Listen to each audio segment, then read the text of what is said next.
Siempre se ha sabido que los faraones y reinas del antiguo Egipto practicaban el incesto, el adulterio y las demostraciones públicas de sexualidad. Pero se están descubriendo evidencias de que la sexualidad era indispensable para toda la sociedad egipcia. Fue una tierra mágica y sensual en la que el sexo era el origen de todo, incluso del propio universo.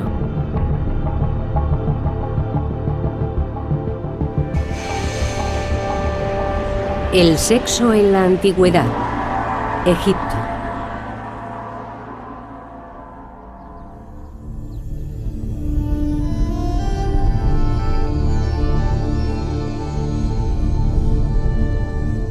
El faraón Ramsés II fue el más importante de todos los faraones, y su apetito sexual estaba a la altura de su condición. Se casó con infinidad de princesas que llegaron de tierras lejanas, mujeres exóticas de Nubia, Libia y Babilonia. Se casó también con su hermana y 3 de sus propias hijas.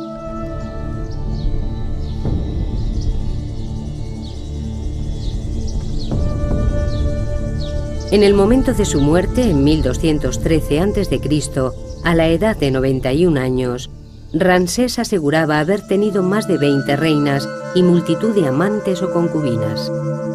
En los textos antiguos se recoge que fue padre de más de 100 hijos.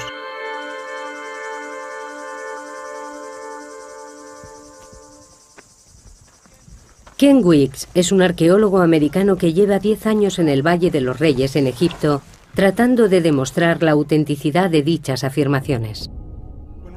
Cuando Ramsés cumplió 15 años, su padre le regaló una mujer, una docena de concubinas y las llaves de todos los harenes del país. Recuerdo que cuando yo cumplí 15 años me regalaron una camisa. Pero Ramsés II se vio de repente rodeado por todas esas mujeres. Desde que nació, Ramsés estaba destinado a la grandeza. De niño era habitual verle domando toros. Para su gente eso significaba que era el hombre que podía garantizar la bendición de los dioses para Egipto y traer prosperidad al país. Imaginen un reloj de arena. Los dioses estarían en la parte de arriba y los mortales en la parte de abajo. El faraón sería el nexo de unión entre las dos esferas y toda la comunicación que pudiera establecerse entre esta vida y el más allá debía hacerse a través del faraón. Esto le situaba en una posición extremadamente importante. Los dioses expresaban sus deseos a través de la figura del faraón. Era el gran comunicador, el que permitía el alba y el crepúsculo, la salida de la luna, el éxito en la crecida anual del Nilo. Todos estos mensajes de los dioses dependían del faraón y de su capacidad de transmisión entre los dos niveles. Una de las tareas fundamentales del faraón era garantizar que los dioses trajeran fertilidad a la tierra y al Nilo. Durante una ceremonia anual se masturbaba en el agua. La fertilidad del faraón estaba estrechamente ligada con el éxito de la cosecha. Para el pueblo, la potencia sexual del faraón, su dios en la tierra, era igualmente importante porque creían que era el sexo lo que había dado lugar al mundo.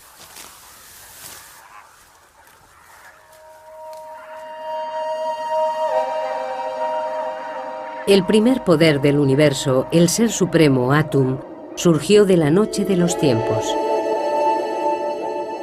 Se masturbó y se convirtió en el dios Sol, Ra. Su semen dio nacimiento a los primeros seres divinos, Su, el dios de la luz y el aire, y su hermana Tefnut, la diosa de la humedad. Su vagina creó el rocío de la mañana.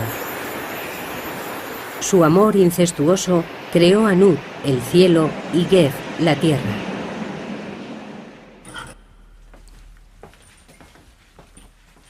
El doctor Richard Parkinson del Museo Británico es un experto en mitología del antiguo Egipto. La actividad sexual era muy importante en los mitos egipcios.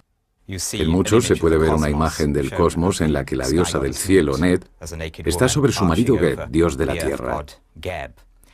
Normalmente él está acostado en el suelo, pero aquí se puede ver cómo se aproxima a ella. Su unión da luz a la siguiente generación de dioses y es el inicio de toda la historia de Egipto tras el nacimiento del cosmos.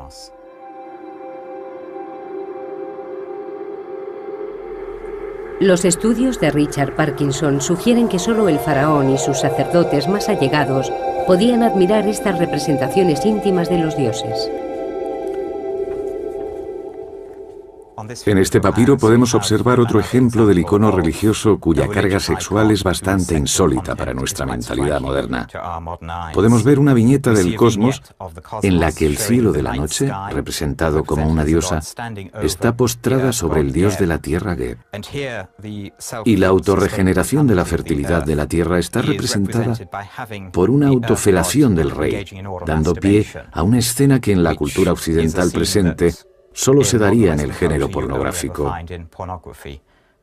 mientras que en el antiguo Egipto se podía encontrar en las más altas esferas del arte religioso.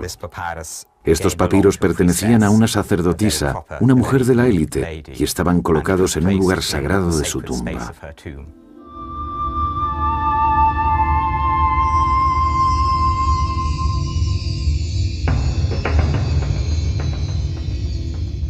La mujer de más alta categoría en Egipto fue el primer amor de Ramsés, la gran reina Nefertari.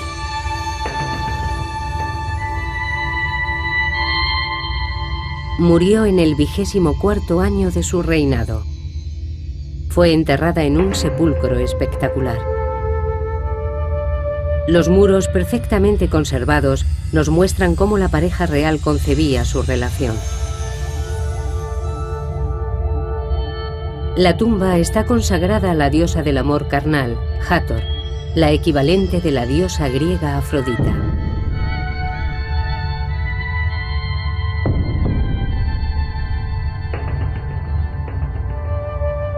La reina Nefertari y la diosa Hathor están representadas con el mismo tamaño.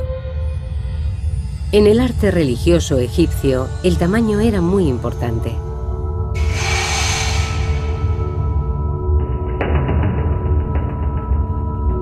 Ramsés creía que él y su reina estaban al mismo nivel de los dioses.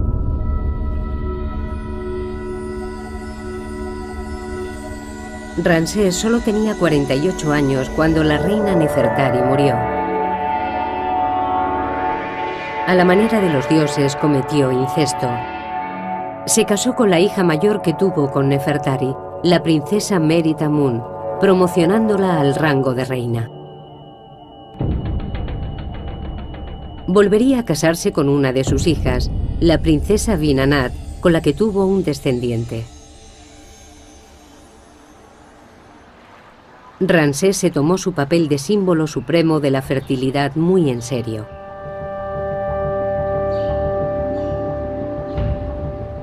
Ken Weeks ha recorrido Egipto para probar las hazañas de Ramsés. En al menos 10 templos a lo largo de Egipto grabó las paredes con escenas de procesiones formadas por sus hijos. En una están representados nada menos que 29 junto con procesiones de sus hijas en orden de nacimiento. Y en cada caso una leyenda que detallaba su nombre y sus títulos. Ningún faraón dio tanta importancia a sus hijos como lo hizo Ramsés. Son objeto de frecuentes referencias en textos históricos que redactó acerca de las actividades de su reinado.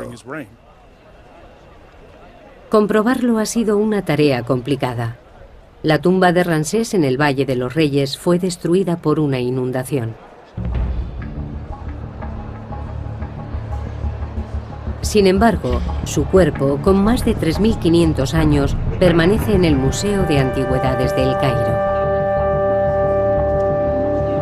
Cada día, cientos de personas visitan la momia del hombre que vivió como un dios, rodeado por sus hijos, sus mujeres, sus amantes y sus esclavas.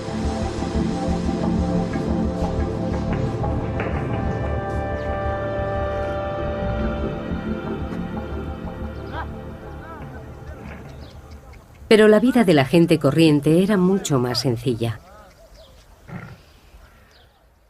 El faraón siempre ha tenido un papel fundamental en la sociedad egipcia.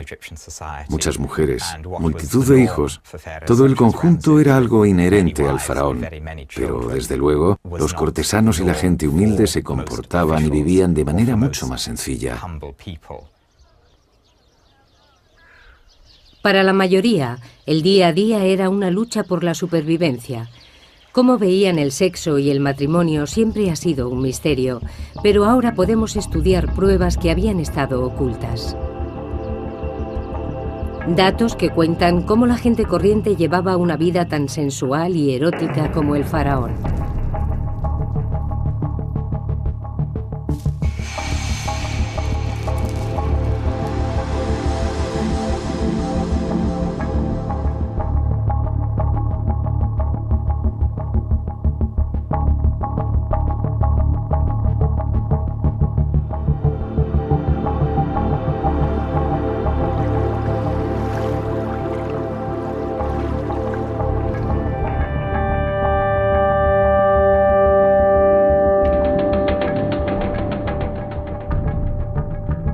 Los reyes y reinas del antiguo Egipto vivían como dioses en un mundo en el que para ellos la potencia sexual era un deber religioso.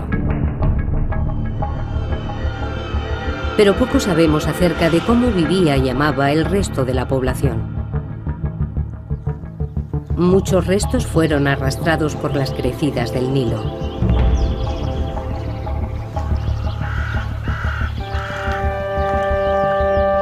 Durante 7000 años, toda la vida en Egipto se limitó a las orillas del río Nilo, en esta franja de frondosa vegetación. Más allá se encuentra el infinito desierto africano.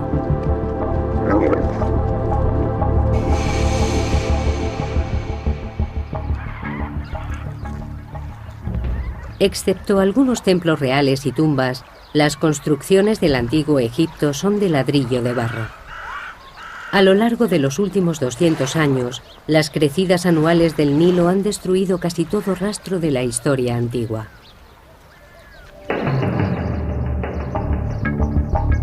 Por ello, el pequeño pueblo de Deir el Medina es un tesoro incomparable. Descansa sobre las dunas del desierto frente a la antigua capital, Tebas. Fue la residencia de los obreros que construyeron las tumbas reales cercanas. La profesora Lynn Meskel de la Universidad de Columbia lleva 10 años estudiando la vida en Deir el Medina. Sus resultados acaban de ser publicados. Deir el Medina es especial porque no ha sido destruido por los constantes movimientos del Nilo y las inundaciones periódicas. A lo largo de los siglos, el Nilo ha cambiado de posición y ha destruido muchos pueblos de agricultores, asentamientos y probablemente ciudades que podrían verse a través de la espesura de la vegetación del Nilo. El cementerio de Deir el Medina acoge la tumba de los habitantes más poderosos del pueblo. La tumba del arquitecto Ka y de su mujer Merit es una revelación. Su contenido sugiere que al menos las clases medias aspiraban a llevar un estilo de vida parecido al del faraón. Ka y Merit están ahora en el Museo Egipcio de Turín, en Italia. En la parte superior del sarcófago hay guirnaldas de hojas que se han conservado tan bien que todavía podemos ver de qué flores se trataba.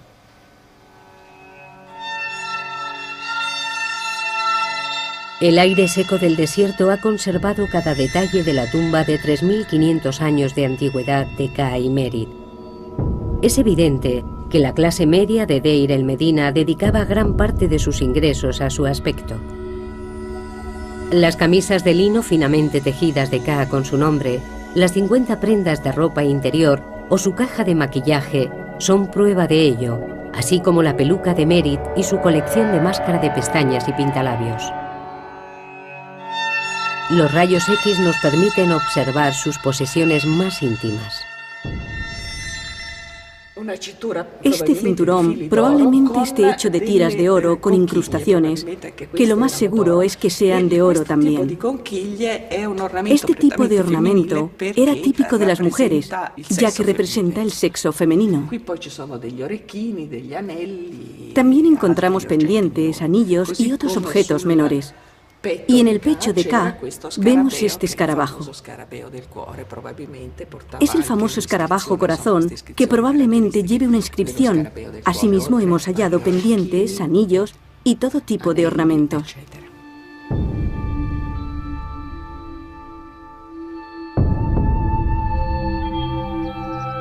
Tanto hombres como mujeres llevaban gran cantidad de ornamentos como joyas, pendientes, brazaletes, anillos, y ambos utilizaban maquillaje, especialmente máscara de pestañas. Llevaban igualmente ingentes cantidades de perfume. Desde luego no se regían por nuestros criterios, según los cuales las mujeres son las principales portadoras de joyería. Los hombres también lucían joyas muy caras.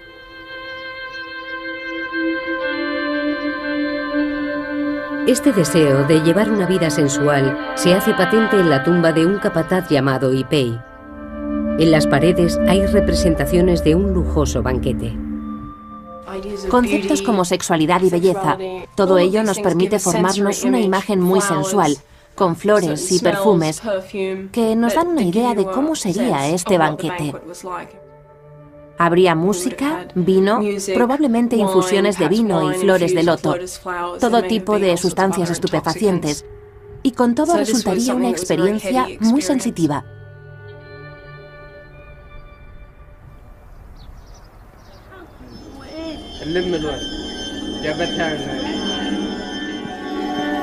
Los habitantes de Deir el Medina eran artesanos. Al trabajar para el faraón, decidieron darle a sus propias tumbas ese aire de realeza. Pero también dejaron tras de sí restos de sus vidas cotidianas. Deir el Medina estaba lleno de paredes decoradas, cartas y documentos oficiales. Hemos encontrado documentos censales que nos dicen cuánta gente estaba registrada como habitante de esta casa. Parecen familias tradicionales, con sus abuelos y sus tías, pero creo que estas casas daban cobijo a mucha gente. Y si nos fijamos en la información genealógica, estamos en condición de afirmar que la gente llegaba a tener hasta 9 o 10 hijos.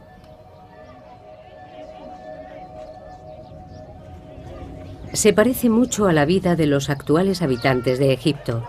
Los animales y los seres humanos comparten espacios comunes. El tejado es el centro vital. La gente pasaba mucho tiempo en el tejado. Dormían allí, ya que es un lugar muy fresco, sobre todo durante el verano, y se desarrollaban otras actividades, como la cría de animales. Eso es algo que se da todavía en nuestros días. También tendían la ropa. Utilizaban cualquier espacio libre disponible.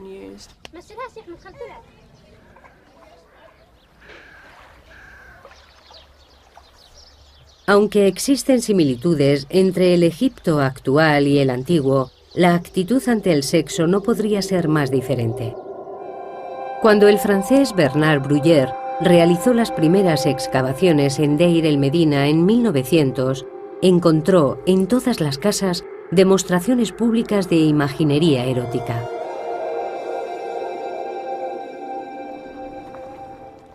Lo primero que ves cuando entras en una casa son escenas que representan a mujeres en escenas particulares de su vida, ya sea dando a luz, dando el pecho a sus hijos. Y en una casa en particular, en la casa Sureste 8, podemos observar un gran fresco de una mujer desnuda, tocando una flauta doble. Este tipo de imágenes, con tanta carga erótica y ritual, no es algo que en la actualidad asociemos a la decoración inherente de una casa, y mucho menos de las primeras estancias. Además de las pinturas eróticas, Deir el Medina estaba lleno de objetos sagrados, utilizados probablemente en rituales de fertilidad. Estos objetos fueron tomados por muñecas durante muchos años, ya que son pequeñas representaciones de mujeres y en muchos casos con peinados muy elaborados.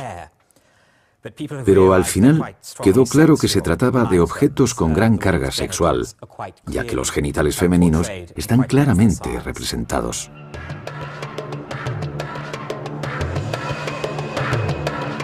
Un escriba de Deir el Medina elaboró un documento muy explícito como divertimento o por encargo. El papiro erótico de Deir el Medina empieza con escenas normales de animales hasta que repentinamente cambia de tono. Algunos expertos han sugerido que estamos ante un tratado sexual o una alegoría religiosa. Otros apuestan por que se trate de un papiro satírico. Asumen que el hombre, al ser calvo, es un sacerdote, y la mujer, al comportarse de esta manera, deja claro que es una prostituta, por lo que se trataría de una sátira social. Pero creo que estas explicaciones son un tanto rígidas y académicas. Todo el papiro se desarrolla claramente en un contexto humorístico, como una parodia.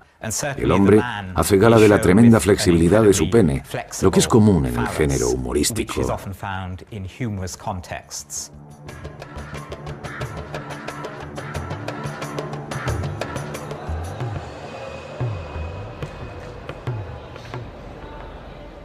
Estos hallazgos, con 1000 años de antigüedad, han sido muy estudiados. Cuando se descubrieron, nadie pensó en exponer tal imaginería sexual públicamente.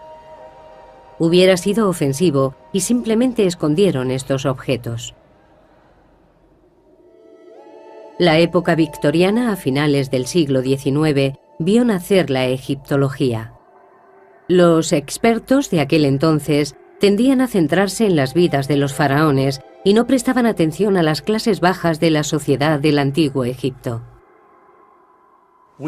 Actualmente estamos muy interesados en lo que pudiera pensar y sentir el hombre de la calle, qué hacían en su tiempo libre los escribas y los hombres que pintaron estas paredes. Estamos mucho más centrados en conseguir una visión de conjunto de la cultura egipcia, mucho más que en la encorsetada definición victoriana de la historia, según la cual esta no sería más que un recuento de batallas y una sucesión de reyes.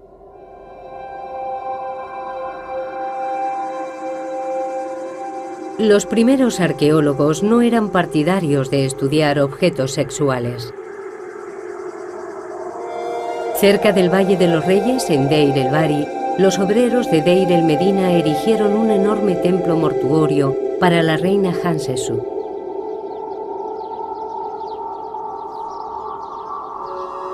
En un santuario dedicado a la diosa Hathor, los excavadores encontraron una amplia colección de penes de madera que podrían haber sido utilizados en ritos de fertilidad.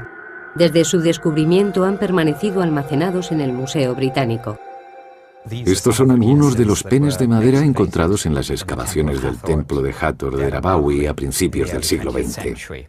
Fueron encontrados en cestas colocadas alrededor del santuario y, por supuesto, no fueron referenciados con los informes originales de las excavaciones. Todavía no está claro en qué contexto se utilizaban o cuál era su función.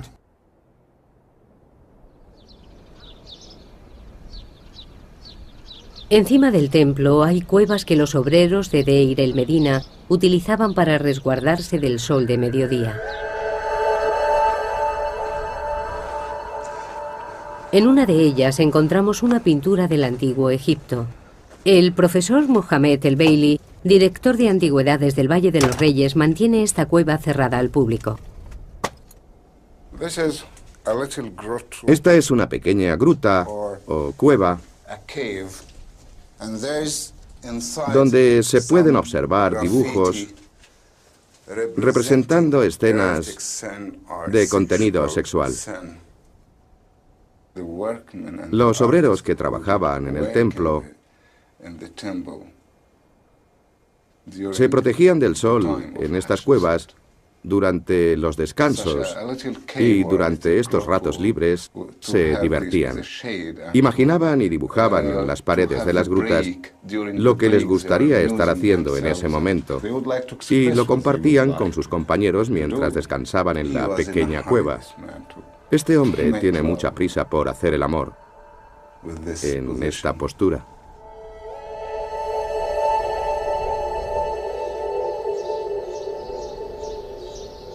La imaginería explícita estaba presente en la vida egipcia desde los templos reales hasta las cuevas de los obreros.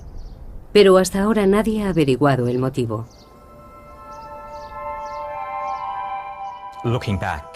Echando la vista atrás, es fácil suponer que el pudor típico de una cierta época haya podido entorpecer el estudio de este material.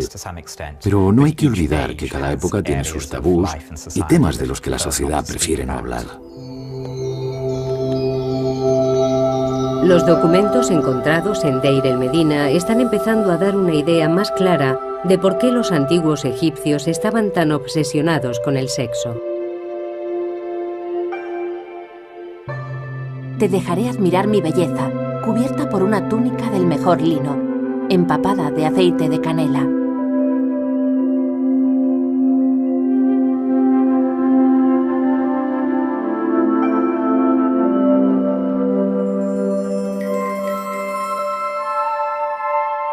Noche, eres mía para siempre, ahora que mi maestra ha venido a mí. La beso y sus labios me responden. Estoy muy excitado incluso sin haber bebido cerveza. Los fragmentos de poesía amorosa y la imaginería encontrada en Deir el-Medina sugieren que este era un pueblo en el que el sexo no era un tema tabú. Es probable que no se ocultara ni a los propios hijos. Hay ciertas imágenes en las que observamos a una pareja en el acto sexual, en presencia de niños, lo que nos indica que la idea de que este tipo de actos deban ser ocultados a los niños es una concepción occidental y perteneciente a la tradición europea.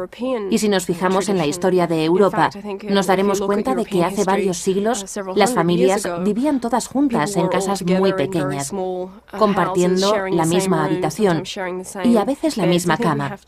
Creo que tenemos que recalibrar nuestras sensibilidades a este respecto. Tenemos que superar la idea de que se trata de algo ritual. Realmente formaba parte de la vida doméstica. Para los egipcios estas esferas se entremezclaban fácilmente.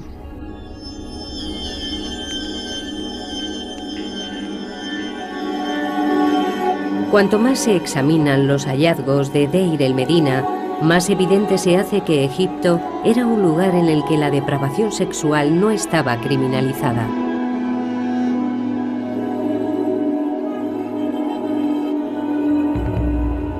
En el pueblo, Paneb, un ladrón y asesino con un apetito sexual insaciable, se acostó con todas las mujeres del pueblo, ganándose la enemistad de muchos. Su comportamiento fue denunciado y está recogido en el registro del tribunal de Deir el-Medina. El escriba recoge testimonios que aseguran que Paneb se acostó con varias mujeres casadas, incluidas una mujer llamada Hel y su hija Wegbet, que luego le entregó a su hijo, Arpekti, que se acostó a su vez con ella. Creo que el escriba se lo pasa muy bien y disfruta mucho recogiendo estos testimonios en contra de Paneb. Cuando escribe las palabras realizar el acto sexual con Neg, al principio del documento, está escrito con muchas florituras que dan la sensación de que realmente disfrutaba difamando el nombre de Paneb.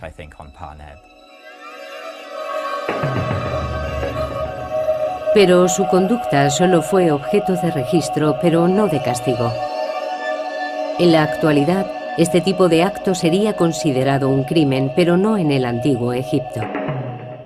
Se trata de algo repudiable y vergonzoso, pero demostraban una actitud muy práctica al respecto. El adulterio era algo común, y por ello no merece el castigo de la muerte. El matrimonio parecía ser frecuente, pero los registros del pueblo dan fe de que el divorcio también lo era. De lo que se trata realmente es de matrimonios en serie. Era normal que la gente se casara 3 o 4 veces. Hay casos conocidos de mujeres también, que se casaban con varios hombres en diferentes momentos, manteniendo relaciones paralelas. El concepto de matrimonio era muy informal. La frase utilizada para referirse al matrimonio era encontrar casa juntos. No había ceremonias, simplemente vivían con su pareja. No había códigos civiles. El matrimonio no estaba regulado. Lynn Meskel ha descubierto algunas modalidades de convivencia en Deir el-Medina que hoy resultarían sorprendentes. Existían mujeres que eran criadas o esclavas que el marido llevaba a casa cuando su mujer se quedaba embarazada. De esta forma, el hombre podía seguir teniendo hijos que eran parte de la familia, y a veces estos hijos llegaban a casarse con gente notable.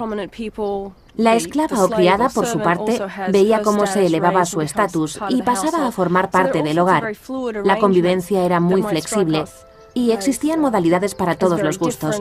Lo que a nuestros ojos es algo realmente increíble e inapropiado, para los egipcios funcionaba muy bien. Los antiguos egipcios eran tan liberales que no parecían preocuparse por la virginidad. En muchas sociedades posteriores, la virginidad constituía un requisito esencial que debía ser respetado hasta el matrimonio. En el antiguo Egipto no existía tal creencia. No hay mención específica en los textos que poseemos al respecto de la virginidad, de los hijos ilegítimos o relativos a cuestiones de paternidad. Se hace tanto hincapié en la fertilidad y la capacidad de tener hijos, que no había razón por la cual llegara a establecerse una discriminación de ningún tipo respecto al sexo, como más tarde se implantaría en las sociedades medievales. Hasta dónde llegaba este énfasis de la fertilidad es algo que todavía no está muy claro. Algunos expertos han sugerido que existía una actitud en la que se aceptaba cierto nivel de promiscuidad. En el hermético mundo de la corte del faraón se llegaba a pensar que incluso los dioses mantenían relaciones homosexuales. Los textos literarios conservan mucha información acerca de la sexualidad y la manera en que se contemplaba en la vida cotidiana. Es posible que la primera frase de coqueteo de la humanidad apareciera en un papiro, uno en el que un dios trata de seducir a otro. Es una de las primeras situaciones de flirteo homosexual de la historia del mundo, donde un dios llega a decirle al dios Horus: «Me encanta tu trasero». Nefwi, Wiki. Al igual que con el adulterio, hay gran cantidad de referencias a la homosexualidad en los textos literarios del antiguo Egipto, pero no hay constancia de personajes históricos que fueran homosexuales. Sin embargo, existe una tumba en Saqqara de dos hombres llamados Neakhum y Numhotep, que eran los peluqueros de uno de los reyes del antiguo reino de Egipto, y siempre se ha pensado que mantenían una relación. Homosexualidad, adulterio y divorcio, considerados como desviaciones por las religiones posteriores. Pero en Egipto los valores sexuales parecían más relajados. Una de las claves reside en las características geoclimáticas del país. La vida en Egipto era precaria, las sequías eran frecuentes. La mortalidad infantil era muy alta. La fertilidad de la tierra y de sus habitantes era una preocupación constante. Los egipcios no podían ser restrictivos ni siquiera en materias sexuales. Todas las representaciones de la actividad sexual son positivas. Son consideradas fuente de creación, fertilidad y, en muchos casos, de protección.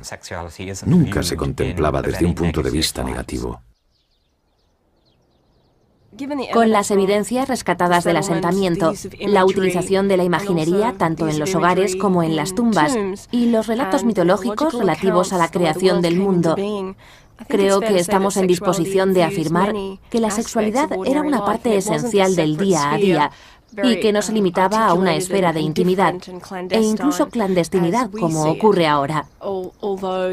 A pesar de que sería un error contemplar esta sociedad como una utopía sexual, habría que enfatizar el hecho de que se trata de una cultura de hace varios miles de años. Para los antiguos egipcios, el sexo era tan propio de la condición humana que tampoco merecía grandes discusiones. No existían psicoanalistas que conjeturaran al respecto de las fantasías sexuales y acerca de su significado. Era simplemente un aspecto más del día a día.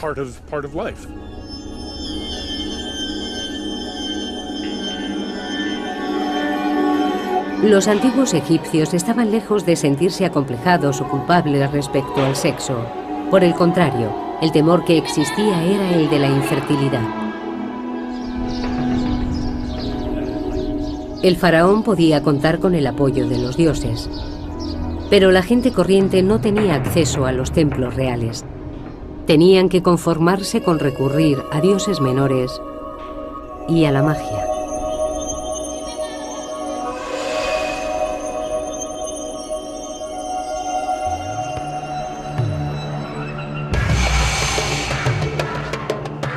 Hace 3.500 años, la dinastía del Antiguo Egipto, conocida como el Nuevo Reino, era el epicentro de la civilización.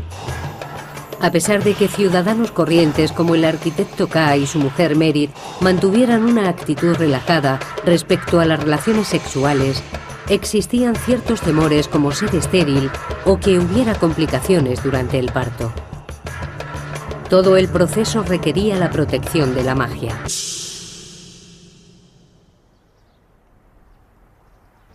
En el centro de cada casa de Deir el-Medina hay una plataforma elevada.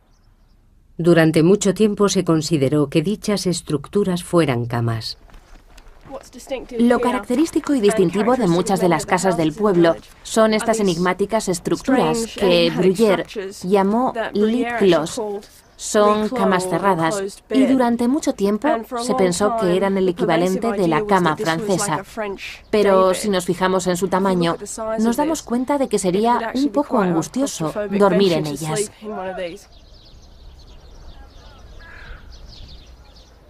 Lynn Meskel cree que son altares en honor a dioses menores de la fertilidad. Se trata probablemente de una estructura de culto, pintada con imágenes del dios Bes. El dios Bes tenía una apariencia grotesca. Es posible que fuera representado ahuyentando a los demonios. Se puede apreciar, sobre todo en cómo saca la lengua, una actitud particularmente agresiva. Esto es lo más cercano al folclore que hemos descubierto en el Antiguo Egipto. Bes se usaba para espantar a los demonios que se escondían tras el manto visible del mundo. Cada enfermedad, muerte, sequía, hambruna o revés del destino se achacaba a la obra de un demonio, espíritu malvado o incluso al fantasma de algún pariente desdichado. Una mujer como Merit podría contratar los servicios del chamán para que efectuara un ritual en honor de Bes.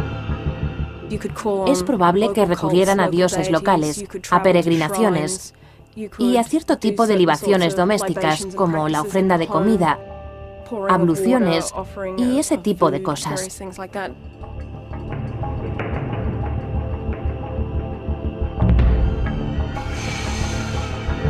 Por encima de todo, las mujeres recurrían a la magia para el parto. El parto era uno de los momentos más peligrosos en la vida de una mujer. Nos consta que la tasa de mortalidad infantil era muy alta, con lo que existía una demanda muy alta de rituales y amuletos de protección de todo tipo.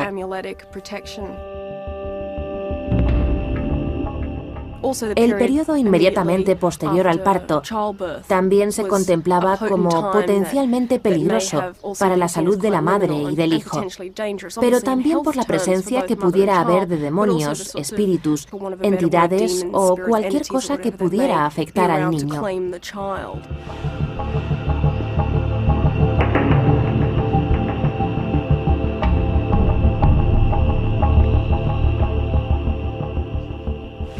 Muchos artilugios sagrados de la cultura egipcia han llegado en muy buen estado hasta nuestros días, tales como estas varas de marfil, utilizadas por los magos y sanadores durante los rituales de protección de los niños y mujeres, lo que se hacía antes, durante y después del parto.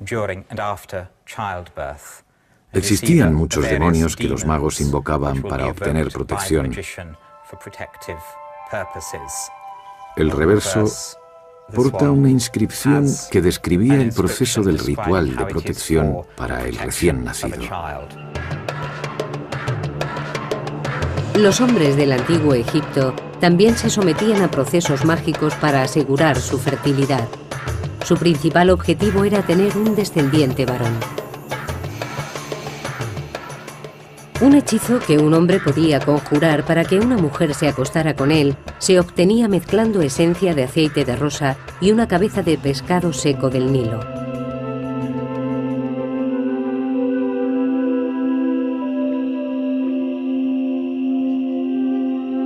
Escritos encontrados en Deir el-Medina también proporcionan instrucciones de cómo llevar a cabo el acto sexual para potenciar su efectividad. Hombres como Ka escribían fórmulas mágicas en su piel para invocar la bendición de los dioses. Lamer las fórmulas las hacía más poderosas.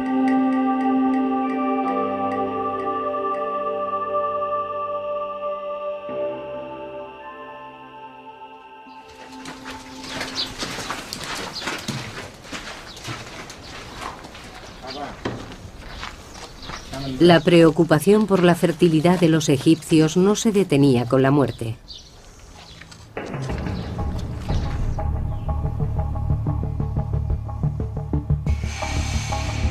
Algunos rituales mortuorios eran idénticos a los practicados durante las ceremonias del parto y la celebración anual donde se renovaba la vitalidad del emperador. Las jóvenes núbiles ejecutaban las mismas danzas eróticas en los funerales para ayudar a los muertos a renacer en el más allá. La vida antes y después de la muerte corresponde a un proceso natural, y la actividad sexual era algo que los egipcios esperaban que continuara en el otro mundo. Existen muchas referencias en textos funerarios de gente disfrutando del sexo en el más allá. Los muertos renacidos eran representados a menudo en la flor de su potencia sexual. En las tumbas se colocaban amuletos de fertilidad como estas figuras de mujeres desnudas. Esta preocupación por la fertilidad estaba presente en todos los ámbitos de la civilización egipcia. Las clases más bajas recurrían a su propia magia, pero tomando como ejemplo al faraón. Y el gran faraón Ramsés II nunca los decepcionó. Muchas pinturas nos cuentan que fue padre de más de 100 niños. Sabemos poco sobre la familia de los faraones. En muchos casos no conocemos ni el nombre de sus mujeres. Nos encontramos con muchos problemas a la hora de establecer relaciones genealógicas. No sabemos dónde están enterrados los hijos e hijas de los reyes. Ramsés II es una excepción. Se esforzó mucho porque sus hijos tuvieran un puesto de honor en las crónicas, al menos los hijos de sus mujeres más notorias. Los niños eran jóvenes que podrían haber optado a suceder a su padre, y en su caso al menos tuvieron funerales de Estado, aquí, en el Valle de los Reyes. Pero nadie ha encontrado las tumbas de ninguno de los hijos. ¿Decía Ramsés la verdad? En 1983, Ken Weeks decidió hacer excavaciones en una pequeña tumba que se conocía simplemente como KV5. Quería comprobar su contenido antes de que convirtieran la zona en un aparcamiento. Cuando Howard Carter limpió la tumba de Tutankamón, se fijó en esta tumba, pero la consideró sin importancia. Así que la utilizó como almacén para los restos producidos por sus propias excavaciones y tapó la entrada con cieno y tierra. El grupo de Weeks tardó más de 6 años en desenterrar la primera cámara. Al final había una puerta. Atravesamos el umbral y entramos en un corredor. Vimos que se trataba de la mayor tumba de todo el Valle de los Reyes. Al descifrar los jeroglíficos de la entrada, supieron que no solo se trataba de la tumba más grande. Lo primero que vimos al pasar el umbral fueron una serie de escenas grabadas en la pared. Aquí tenemos un par de manos sujetando incienso. Son las manos de Ramsés II. Detrás de él aparece la cabeza de un joven. Las columnas que hay encima de los jeroglíficos nos indican que se trata del hijo mayor del rey, Amun-Her-Kepesef. Están escritos sus nombres y sus títulos. De repente nos dimos cuenta de que habíamos descubierto la tumba de un hijo de Ramsés, uno de los faraones más importantes del reino de Egipto.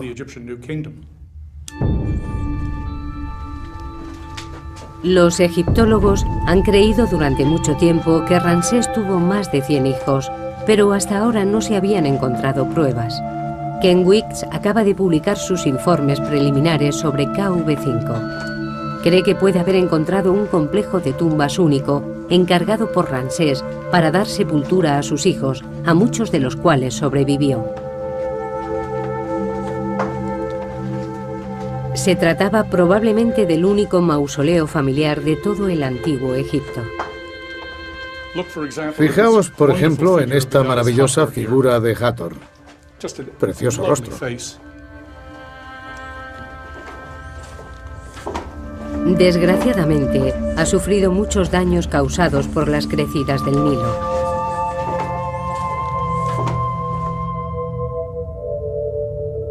En cualquier caso, es evidente que alberga más de 150 tumbas. Esta tiene 30 metros. Está excavada en la falda de la colina. Hay una serie de puertas, 16 concretamente dispuestas a cada lado del corredor. Está exactamente como lo encontramos. No hemos realizado ninguna prospección aquí. El equipo solo ha excavado una parte, pero ya han encontrado las tumbas de 6 de los hijos de Ramsés II y los restos de 4 más. Hemos encontrado restos momificados de 4 hijos de Ramsés. Este es un cráneo. Está en malas condiciones y todavía no lo hemos limpiado. Me da miedo tocarlo. Aquí tenemos otro cráneo con mandíbula inferior. Estoy prácticamente seguro de que se trata de un hijo de Ramsés II. También tenemos un esqueleto completo en la segunda cámara de la tumba. Lo hemos cubierto otra vez para evitar cualquier tipo de contaminación. Esperamos ser capaces de practicarle algunos análisis. Si no pueden ser pruebas de ADN, al menos rayos X y análisis estadísticos de materiales. Los compararemos con los restos momificados de Seti I, Ramsés II y Nerneptah, con los que es posible que haya tenido alguna relación.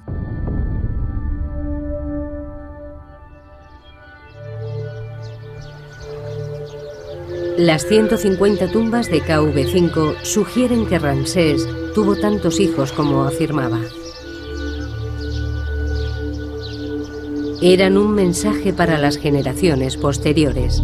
El faraón, su tierra y su gente eran muy fértiles.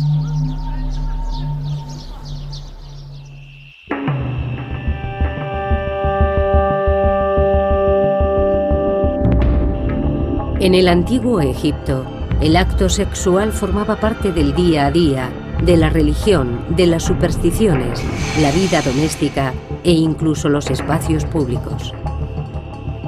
Pero pronto llegarían tiempos en los que el acto sexual pasaría a ser considerado oculto, privado, cargado de culpa y vergonzoso.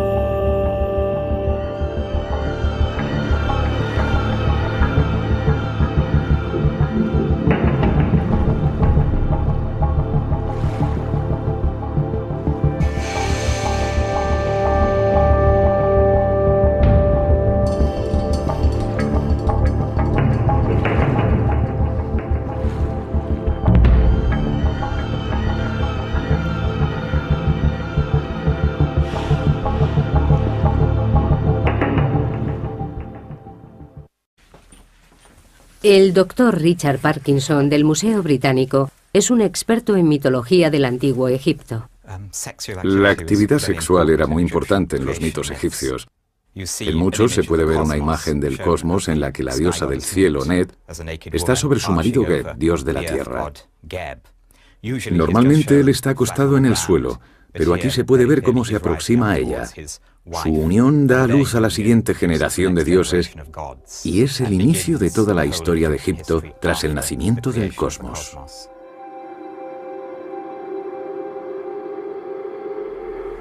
Los estudios de Richard Parkinson sugieren que solo el faraón y sus sacerdotes más allegados podían admirar estas representaciones íntimas de los dioses. En este papiro podemos observar otro ejemplo del icono religioso cuya carga sexual es bastante insólita para nuestra mentalidad moderna. Podemos ver una viñeta del cosmos en la que el cielo de la noche, representado como una diosa, está postrada sobre el dios de la tierra Geb. Y la autorregeneración de la fertilidad de la tierra está representada por una autofelación del rey, dando pie a una escena que en la cultura occidental presente solo se daría en el género pornográfico, mientras que en el antiguo Egipto se podía encontrar en las más altas esferas del arte religioso. Estos papiros pertenecían a una sacerdotisa, una mujer de la élite, y estaban colocados en un lugar sagrado de su tumba.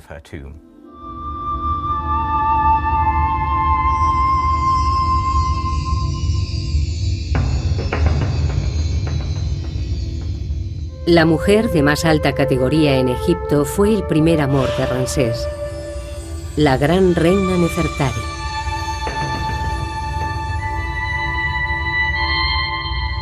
Murió en el 24º año de su reinado. Fue enterrada en un sepulcro espectacular.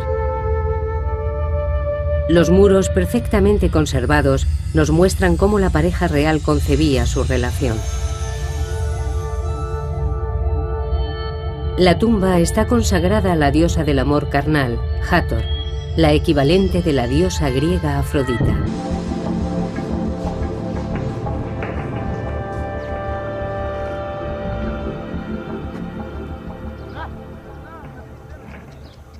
Pero la vida de la gente corriente era mucho más sencilla. El faraón siempre ha tenido un papel fundamental en la sociedad egipcia. Muchas mujeres, multitud de hijos, todo el conjunto era algo inherente al faraón. Pero, desde luego, los cortesanos y la gente humilde se comportaban y vivían de manera mucho más sencilla. Para la mayoría, el día a día era una lucha por la supervivencia. Cómo veían el sexo y el matrimonio siempre ha sido un misterio, pero ahora podemos estudiar pruebas que habían estado ocultas. Datos que cuentan cómo la gente corriente llevaba una vida tan sensual y erótica como el faraón.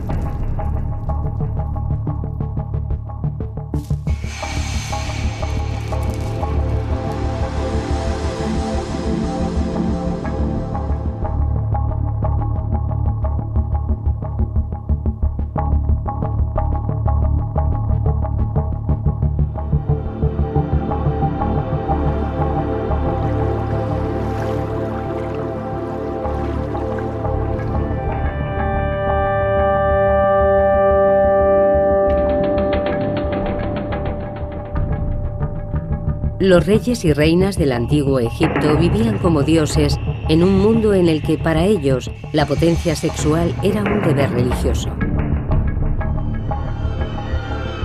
Pero poco sabemos acerca de cómo vivía y amaba el resto de la población. Muchos restos fueron arrastrados por las crecidas del Nilo.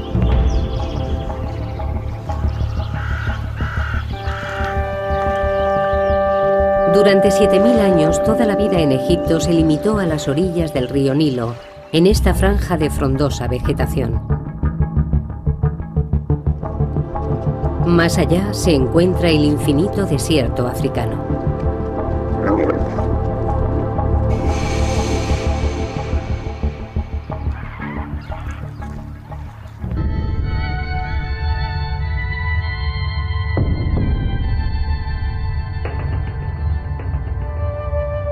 La reina Nefertari y la diosa Hathor están representadas con el mismo tamaño. En el arte religioso egipcio, el tamaño era muy importante.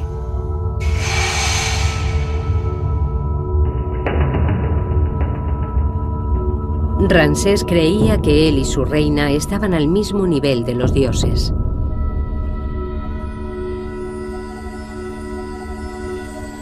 Ramsés solo tenía 48 años cuando la reina Nefertari murió. A la manera de los dioses cometió incesto. Se casó con la hija mayor que tuvo con Nefertari, la princesa Meri-Tamun, promocionándola al rango de reina. Volvería a casarse con una de sus hijas, la princesa Binanat, con la que tuvo un descendiente. Ramsés se tomó su papel de símbolo supremo de la fertilidad muy en serio.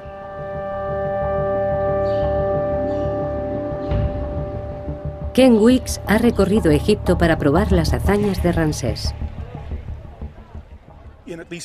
En al menos 10 templos a lo largo de Egipto grabó las paredes con escenas de procesiones formadas por sus hijos. En una están representados nada menos que 29 junto con procesiones de sus hijas en orden de nacimiento.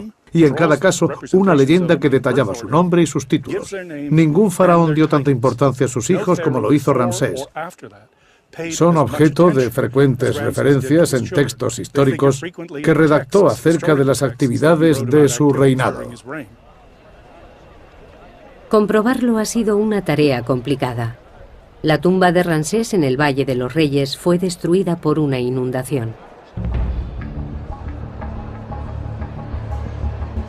Sin embargo, su cuerpo, con más de 3.500 años, permanece en el Museo de Antigüedades de El Cairo.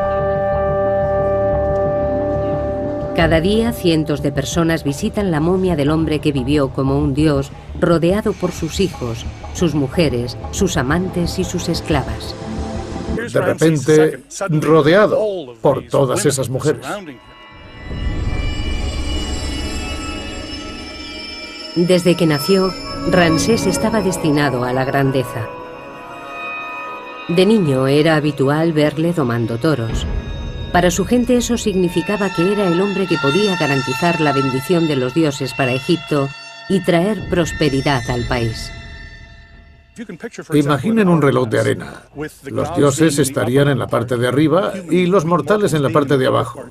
El faraón sería el nexo de unión entre las dos esferas y toda la comunicación que pudiera establecerse entre esta vida y el más allá debía hacerse a través del faraón.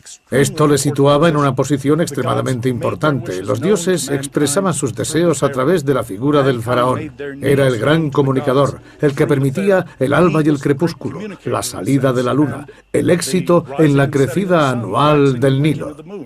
Todos estos mensajes de los dioses dependían del faraón y de su capacidad de transmisión entre los dos niveles.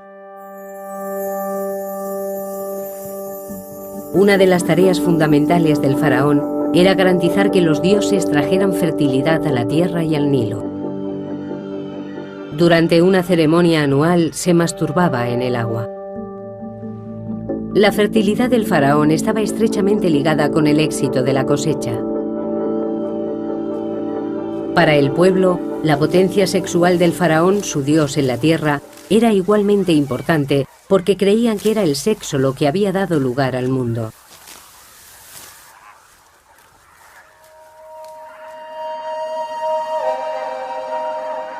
El primer poder del universo, el ser supremo Atum, surgió de la noche de los tiempos.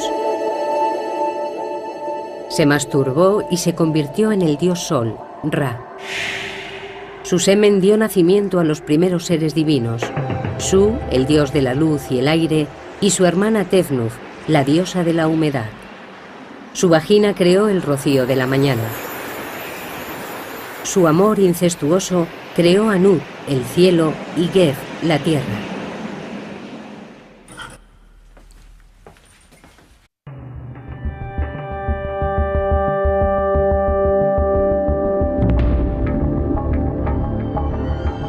Siempre se ha sabido que los faraones y reinas del antiguo Egipto practicaban el incesto, el adulterio y las demostraciones públicas de sexualidad.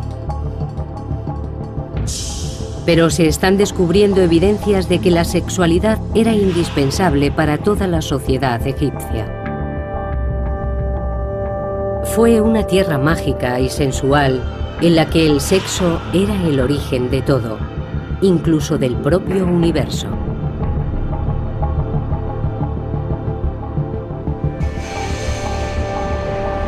El sexo en la antigüedad. Egipto.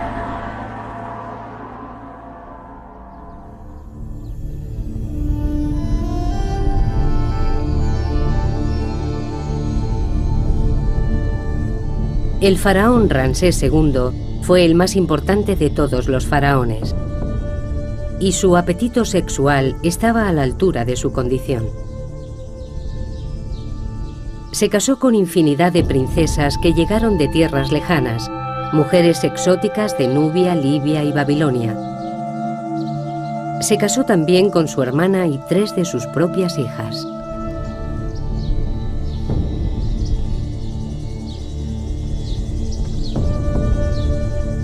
En el momento de su muerte, en 1213 a.C., a la edad de 91 años, Ramsés aseguraba haber tenido más de 20 reinas y multitud de amantes o concubinas.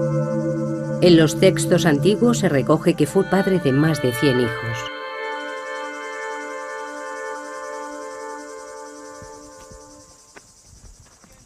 Ken Weeks es un arqueólogo americano que lleva 10 años en el Valle de los Reyes en Egipto, tratando de demostrar la autenticidad de dichas afirmaciones.